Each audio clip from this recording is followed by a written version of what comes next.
কল্পনা করুন, কোটি কোটি সৈন্য আপনার সামনে দাঁড়িয়ে আছে।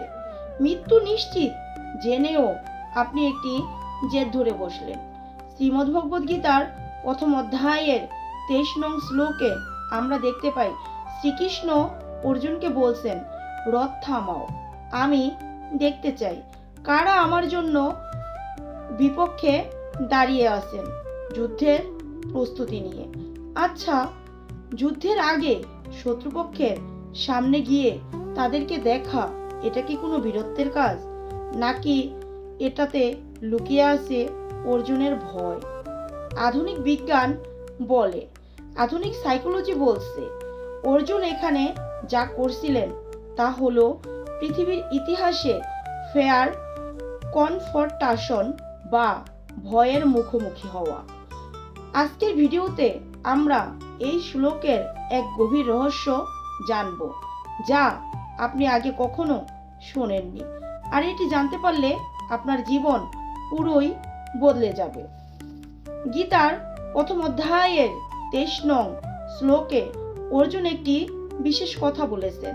তিনি কেবল সৈন্যদের দেখতে চাননি, তিনি বলেছেন, আমি সেই সব লোকদের দেখতে চাই যারা মন্দবুদ্ধি দুর্যোধনের পক্ষ নিয়ে যুদ্ধের জন্য এই কুরুক্ষেত্রের ময়দানে দাঁড়িয়ে আছেন। আধ্যাত্মিকভাবে এর মানে কি? আমাদের জীবনে এমন অনেকে থাকে যারা আমাদেরকে খুশি করার জন্য আমাদের অন্যায় কাজগুলিকে প্রশ্রয় দেয়। আমরা ভুল পথে চলছি এটা জেনেও তারা আমাদেরকে সাথ দিতে থাকে। তারা আমার প্রিয় পাত্র হওয়ার জন্য এই কাজটি করে থাকে। এরা সরাসরি শত্রু নয়, তবে এরা শত্রুর চেয়েও বেশি ভয়ঙ্কর হয়। অর্জুন বুঝতে পেরেছিলেন, সরাসরি শত্রুর চেয়ে সুবিধাবাদী লোকেরা বেশি বিপজ্জনক, কারণ এরা নীতি বোঝে না, এরা শুধু ক্ষমতা বোঝে।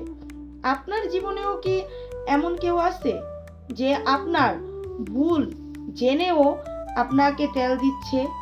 23 নং শ্লোকে অর্জুনের এই পর্যবেক্ষণ আমাদেরকে শিখায়, তোষামোদকারীদের চিনে নাও, আধ্যাত্মিক উন্নতির প্রথম ধাপ। এবার চলুন আরো গভীরে যাই। গীতার প্রথম অধ্যায়ের 23 নাম্বার শ্লোকটি কেবল কুরুক্ষেত্রের নয়, এটি আপনার মনের একটি এমআরআই রিপোর্ট। আমাদের মনের ভেতরে একটি দুর্যোধন বাস করে, যা আমাদের অহংকার। আর অর্জুন যে লোকগুলোদের দেখতে চাচ্ছিলেন তারা হচ্ছে আমাদের অন্ধ কামনা বাসনা, যারা অহংকারকে ইন্ধন যোগাচ্ছে। আধ্যাত্মিক সিক্রেট, আপনি যখন আপনার রাগ, লোভ ও হিংসাকে খুব কাছ থেকে পর্যবেক্ষণ করেন, তখন সেই নেতিবাচক শক্তিগুলি দুর্বল হতে থাকে। কারণ অর্জুন জানতেন, যুদ্ধের আগে শত্রুর শক্তি নয়, শত্রুর চরিত্র জানা খুব প্রয়োজন। দুর্বলতাকে এভাবে কখনো স্ক্যান করেছেন? অনেকে মনে করেন অর্জুন হয়তো দ্বিধাগ্রস্ত ছিলেন, কিন্তু শ্রীমদ্ভগবদ্গীতার 23 নং শ্লোক ইউনিক তথ্যটি হলো, অর্জুন এখানে পরিস্থিতি পর্যবেক্ষণ করছিলেন। তিনি দেখতে চেয়েছিলেন কারা সত্যের বিরুদ্ধে গিয়ে দাঁড়িয়েছেন। এটি আমাদের শিখায়, জীবনের যে কোনো বড় পদক্ষেপ কেবল আবেগ দিয়ে নয়, প্রখর বিবেচনা বোধ দিয়ে পরিস্থিতি বিচার করতে হবে। আধ্যাত্মিকতা মানে চোখ বন্ধ থাকা নয়, বরং অর্জুনের মতো চোখ খুলে অন্ধকারকে চিনে নেওয়া। বন্ধুরা, শ্রীমদ্ভগবদ্গীতার প্রথম অধ্যায়ের 23 নং শ্লোক থেকে আমরা একটি বড় সত্য শিখলাম। লড়াইয়ের আগে নিজের চারপাশ এবং নিজের মনকে পরিষ্কারভাবে দেখা জরুরি।